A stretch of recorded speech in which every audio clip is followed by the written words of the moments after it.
Assalamu alaikum, guys. So Rami gave me a good intro. So thank you, Rami, for hosting this event, and thank you, Ali, for hosting this event at your place. So if we start, like, how many of you are building startups or are thinking of building a startup?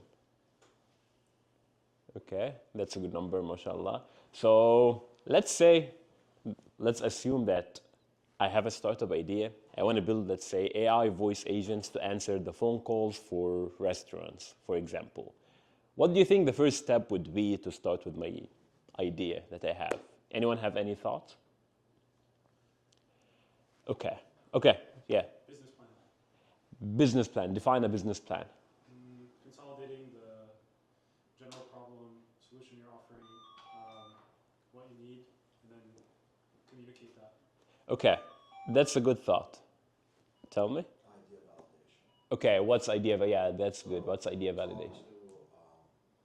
Restaurant owners understand what, if they need something like that, what do they need from, well, not necessarily they need from a voice agent, but what problems that they're experiencing that maybe you can either address with an AI agent or see if it's even easier for them. That's a great thing. And that's the first step you should start with. So basically, when you're starting, you don't want to keep the idea in your mind. You don't want to keep it in your mind for 5, 6 months and say, yeah, I'm going to keep building for a year, and then I'm going to take the perfect AI agent to restaurants and then get, boom, smashed in the face. You don't want to get that. So basically, the first thing is to search in your network and the network of your network. Search for restaurant owners to validate your idea. Let's say you met Ali at an event. So you go, you speak to him. As a restaurant, what problems do you have? If you have a magic wand that you can automate the phone calls at your restaurant, what would you do? And then you take it from there, you take the needs from Ali, and you meet multiple restaurants. Once you feel that there is a real pain and there is something that you want to build in there, you start building. You don't take 6 months to build. You just, like, if you have someone that you know who is technical, that can be a good co-founder for you, you get them on board and you build something in like a week or two, and you take it for the restaurant owners that you met. You give it to them. If they like it, you tell them, hey, if you like it, you want to have it in your restaurant, sign to me something called the letter of intent, LOI, which is non-binding. It doesn't have anything binding to them, but it just shows that there are people who are interested in your product, in what you're building.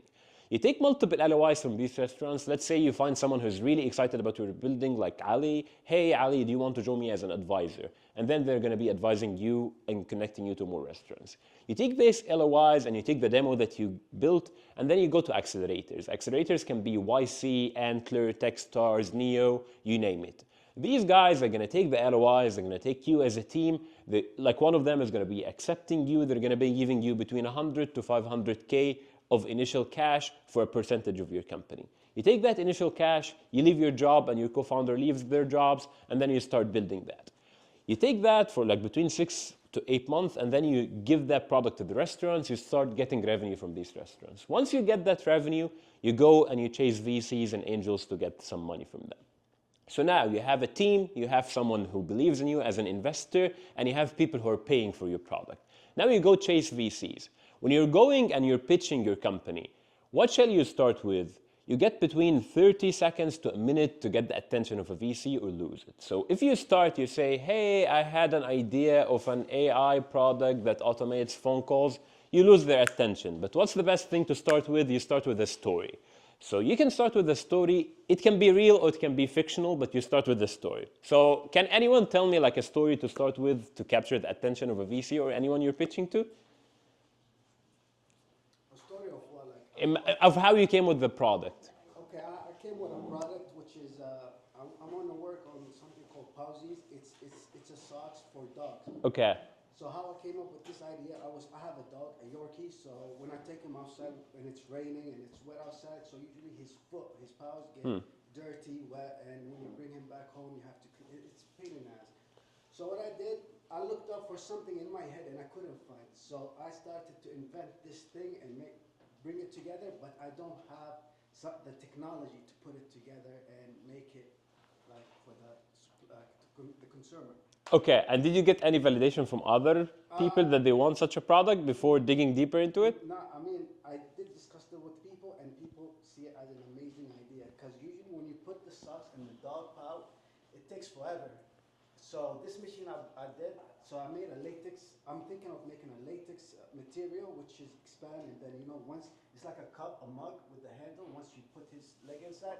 You press and automatically it sticks. It's waterproof, resistant, sanitized, and everything. Okay, that's a nice story. And the good thing, he started with his dog. He talked about how he himself had the problem and how he came with the idea. So basically, you can say, like, let's say you had a brother or like a cousin that had a restaurant that had a lot of phone calls happening, and then you saw the technology, you spoke with them, and then they were like interested in like such a technology, and then you take it from there. This is the beginning of the story. I met my co-founder, or like your co-founder was your friend. We started working on this. We went to multiple restaurants. The people are interested. We got LOIs from these restaurants. And then we got bagged by this accelerator. We went and built the product and went to these customers and sold it to them and got actual revenue. This is an appealing story for a VC. This is the initial thing that you can get their attention. And then the next steps are, can you as a company reach $100 million of revenue every year? That's the question that any VC would ask in their mind before giving you any money. And you should ask yourself that question. Let's say I'm selling to restaurants. Each restaurant is paying me $800 a month, which is around $10K a year. So I need 10,000 restaurants to pay me $10,000 a year to reach $100 million of revenue. Is that feasible or not? It is, because the US has more than 1 million restaurants. The question is your product really solving a pain or a problem for them or not? So if you have the team, if you have the product, if you have the customers paying you the revenue, that's the initial things that you need in order to pitch for VCs. But take each step at a time, have a sense of urgency. Don't stay for like 8 months or 12 months just thinking of the idea and saying, I'm building this, but actually you're not building. Like, you need to take action. Either talking to customers, building something and showing it to them, applying to accelerators, but you need to do something. Early on, before you have the LOIs, before you have the revenue, don't waste your time of going to investor events, meeting anyone who has the title investor on the LinkedIn. Don't waste your time with that, because you need all of these steps to meet these people. And once you have all of these things figured, you go meet the right people, which are the partners at the VCs. Partners at the VCs are the decision makers, but the associates are just gathering data. So they can give you a meeting. I'm giving you the secrets of like fundraising. So these people can like be wasting your time sometimes just for gathering data, but they're not going to give you any money. So get these things figured out, get the customers, get the revenue, get an accelerator backing you, and then go meet the right people to get the investment. So do you guys have any questions?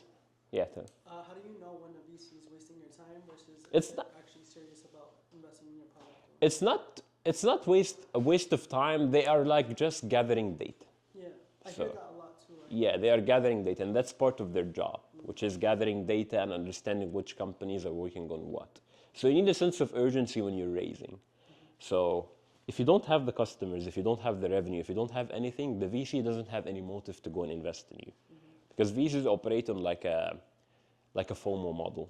So this VC thinks that there are multiple VCs that want to invest in your company, so they want to take action. But if there aren't multiple people looking at your companies, then they can tell you, come back next month. Come back when you have more revenue. Because there is nothing motivating them to invest and take this date step. around a little bit with the VCs. Can you what? You have to date around. It's not data round. It's just like you're having a company that is having good numbers and you're talking to multiple VCs. Also, they're talking to multiple companies. So when you're talking to multiple VCs, it's like, hey guys, I have this product, I have this problem, I have this customer, and I want to take that money to grow this product. So who is going to give me the money?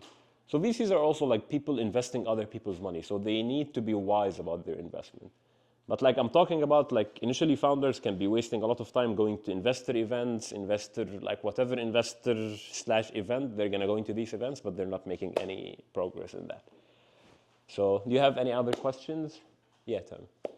Yeah, so like obviously like, going to a VC is kind of like a pivotal moment as a business owner. Like you want to make sure you have everything all set and ready, and like you're just waiting to take the next step.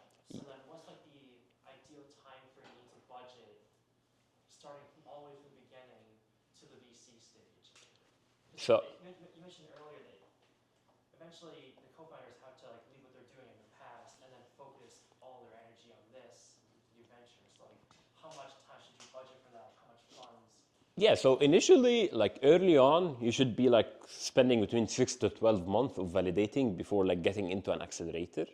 So basically you like keep building stuff, get a validation, get LOIs from like the customers, and then applying to accelerators. Once you get into an accelerator, you get runway for like 12 to 18 months. So you get that runway to get the revenue. Runway is like the spending that you can like get some salaries from the VC, from the accelerator money that you got. Once you get that, you go build the product, you get revenue from the customers, and then you take 2-3 months to raise money from the VCs. You raise money from the VCs, you raise like 18 to 12, 24 months of runway, and then you keep going on and on and on. But the early thing is like getting traction to get the accelerators. So thank you guys so much. I'm also here if anyone has any questions after the event. Thank you.